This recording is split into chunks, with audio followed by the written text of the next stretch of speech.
Yes তো বলিনি, আমাদের মতামত তো লাগবে যেহেতু আমরা খেলবো, তারপরে ফিফার কাছে বলবো। ফিফা যখন অফিশিয়ালি বাংলাদেশকে রেকগনাইজ করবে, ফিফা বাফুফের কাছে আসিয়ান কাপ খেলা নিয়ে আগ্রহ জানতে চেয়েছে, কিন্তু প্রায় সপ্তাহখানেক পেরিয়ে গেলেও বাফুফের পক্ষ থেকে এখনও হ্যাঁ বা না জানানো হয়নি। বাংলাদেশ ফুটবল ফেডারেশন এখনও অপেক্ষা করছে ইসি মিটিংয়ের জন্য। মিটিং শেষেই বাফুফের পক্ষ থেকে জানানো হবে দক্ষিণ পূর্ব এশিয়ার জনপ্রিয় এই টুর্নামেন্টটিতে বাংলাদেশ খেলবে কিনা। ফিফার আপগ্রেড তো এখন আমাদের কাছে নাই, আমরা জানাবার পর তারপর আবার ফিফা আমাদেরকে করবে।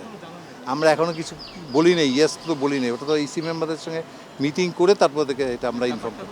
আমাদের মতামত তো লাগবে যেহেতু আমরা খেলবো, তারপরে ফিফার কাছে বলবো যে আমরা আমাদের ডিসিশন জানাবো। না, লুফে নিতে পারিনি তা সেটা ঠিক না, আমরা লুফে নেই তা না, লুফে নিচ্ছি, কিন্তু এখন আমাদের পুরোপুরি সিদ্ধান্তটা আসে নাই।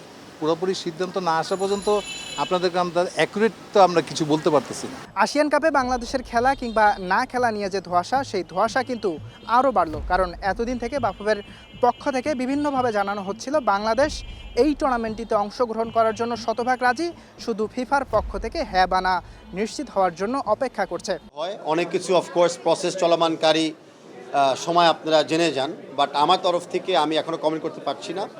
ফিফা যখন অফিশিয়ালি বাংলাদেশকে রেকগনাইজ করবে as a participant in the upcoming ASEAN series, তখন আমি এটা নিয়ে একটা বক্তব্য রাখতে পারবো। আপাতত আমি কিছু বলতে পারছি না। আসিয়ান কাপে খেলতে চায় না থমাস ডুলি, এমন গুঞ্জন সংবাদ মাধ্যম থেকে শুরু করে সামাজিক মাধ্যমেও।